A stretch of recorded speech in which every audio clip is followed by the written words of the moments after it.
Now let's take a look at a bunch of powerful functions that will help you search for data in a large spreadsheet. Of course, I'm using much smaller examples, but you can utilize this over any number of cells.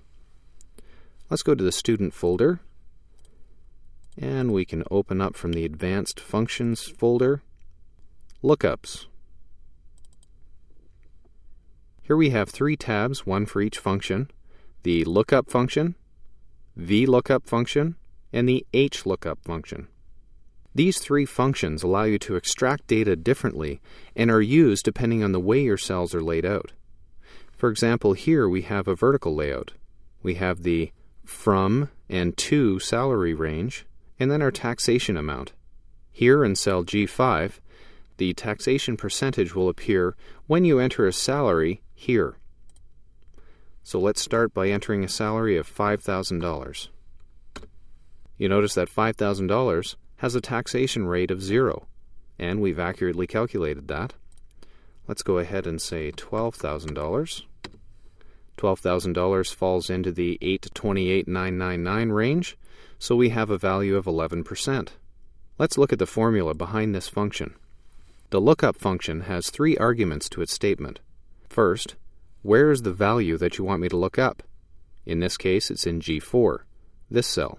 Second, what is the range of cells that you want me to look up? And that's limited to a single column. And third, what column do you want me to pull the results from? That's here with C3 through C7. When I enter my value here in G4, it's looking down column A and deciding where that value falls. It's a little bit of trickery since the lookup function is always a equal to or greater than. So when I enter 12,000, although it can't find 12,000 on this list, it says, well, it's greater than 8 and is less than 29, so it falls into the 11% category. Let's move on to VLOOKUP.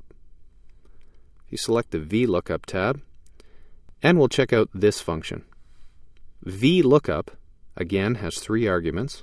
First of all, where is the information coming from? And again, it's in G4. What is the range of cells that I can scan?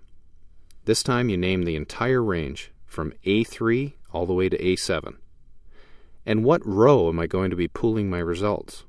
Let's enter a value for salary so we can examine the results. Let's put in $48,000. And it accurately comes up with 28%. Let's stop to examine. Here, the value in G4 is being compared against the entire range.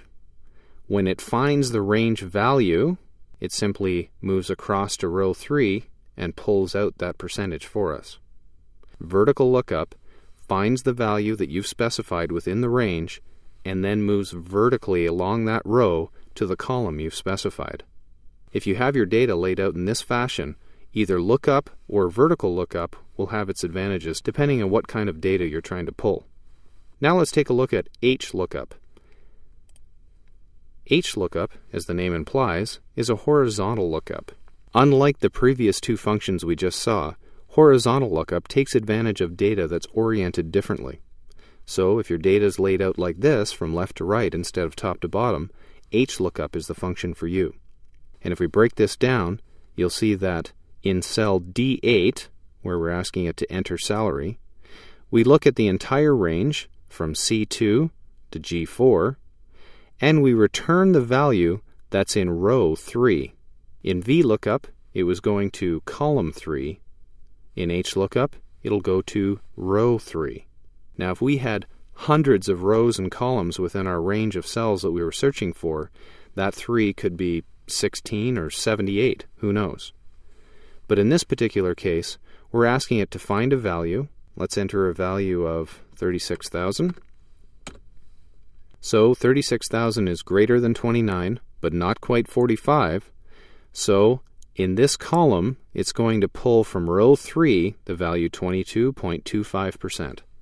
Well, that's lookup, vertical lookup, and horizontal lookup, 3 very useful functions for pulling data out of a large spreadsheet.